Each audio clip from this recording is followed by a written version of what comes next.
আসসালামু আলাইকুম ওয়া রহমাতুল্লাহি ওয়া বরাকাতুহু। আমাদের চ্যানেলে আপনাকে সুস্বাগতম। একজনের অধিকারে অন্যজনের অন্যায় হস্তক্ষেপের ফলেই পৃথিবীতে অশান্তি সৃষ্টি হয়। পৃথিবীর অধিকাংশ যুদ্ধবিগ্রহ এ অন্যায় হস্তক্ষেপের কারণেই সংঘটিত হয়েছে। কিন্তু এ অশান্তি দীর্ঘদিন স্থায়িত্ব লাভ করতে পারে না। কিন্তু এ অশান্তির শিকার হয় অগণিত মানুষ। এই সম্পর্কেই নিম্নের কাহিনী। অনেকদিন আগের কথা। পাশাপাশি দুটি মুসলিম রাজ্য ছিল। রাজ্য দুটির মধ্যে সখ্যতা বিদ্যমান।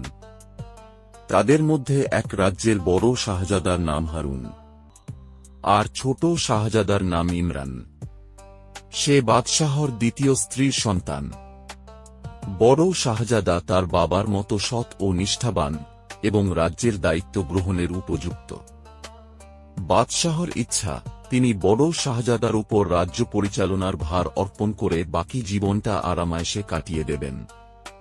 কিন্তু তার সেই ইচ্ছার চরম অন্তরায় হয়ে দাঁড়ালেন তার বেগম। বেগমের ছেলে ইমরানও বেশ বড় হয়েছে। বেগমের ইচ্ছা ইমরানই সিংহাসনের অধিকার লাভ করুক। কিন্তু বেগম জানেন, বাদশাহর কাছে তার ছেলেকে রাজ্যভার অর্পণের কথা জানালে তাতে বাদশাহ সম্মতি পাওয়া যাবে না। তাই এ ব্যাপারে তিনি কিছু কূটকৌশলের আশ্রয় নেওয়ার প্রয়োজন মনে করলেন।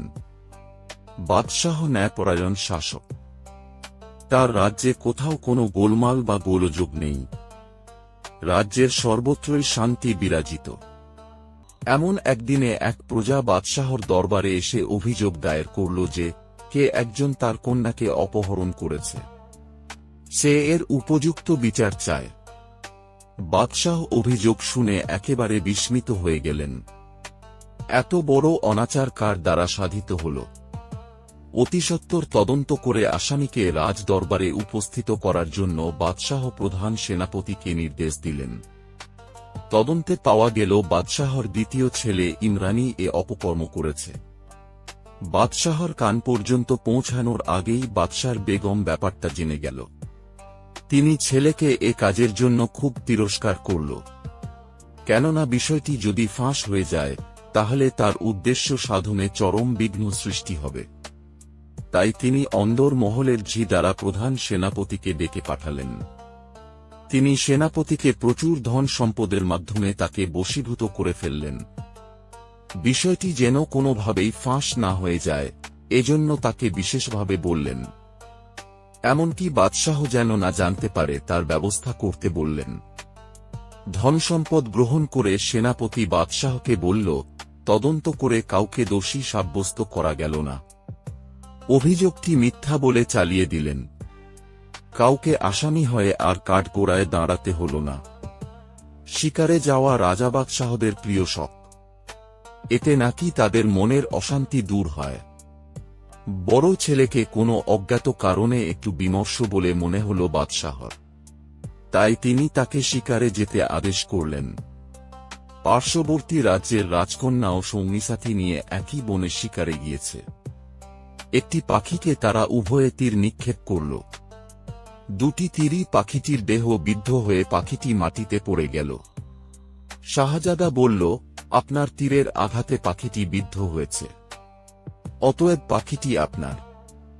রাজকন্যাও একই কথা বলল। উভয়ের মধ্যে পরিচিতি হল।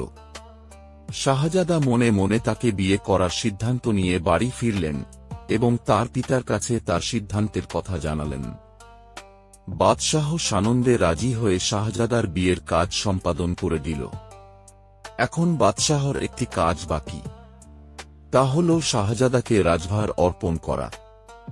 বাদশাহ এজন্য আগে থেকে প্রস্তুতি নিতে থাকলেন। বেগম দেখল তার উদ্দেশ্য সফল করতে আর দেরি করা চলবে না।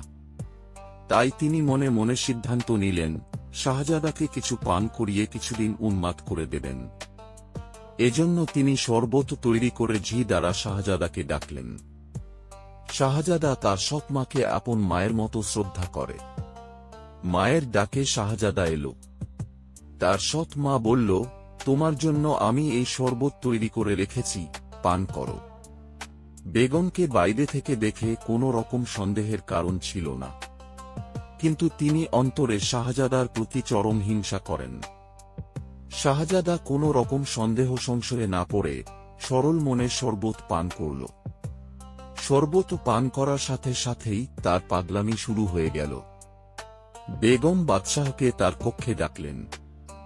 সচক্ষে তার এরূপ আচরণ লক্ষ্য করে তার প্রতি তার ধারণা পাল্টে গেল। তিনি ছেলেকে রাজবাড়ি থেকে বের করে বনবাসে পাঠিয়ে দিলেন। শাহজাদার স্ত্রীও তার স্বামীর সাথে বনবাসে গিয়ে এক লোকের ঘরে আশ্রয় নিল। এরপর বেগম গোপনে প্রধান সেনাপতিকে ডাকলেন।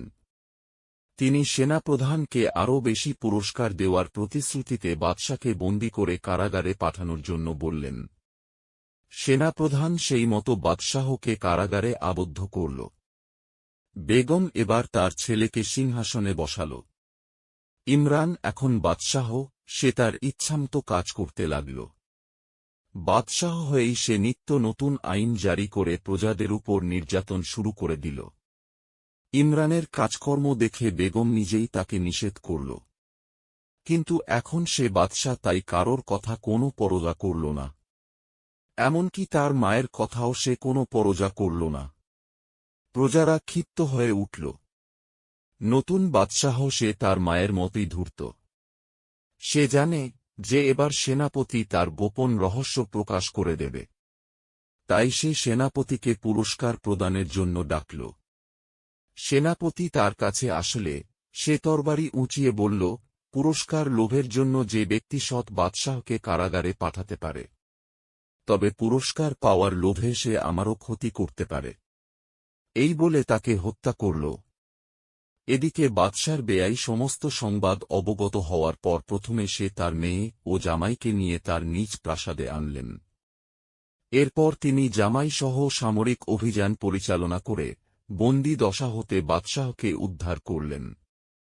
তারপর নতুন বাদশাহ ও বেগমকে বন্দী করা হল। বেগম বুঝলেন এখন তাদের মৃত্যু অবধারিত।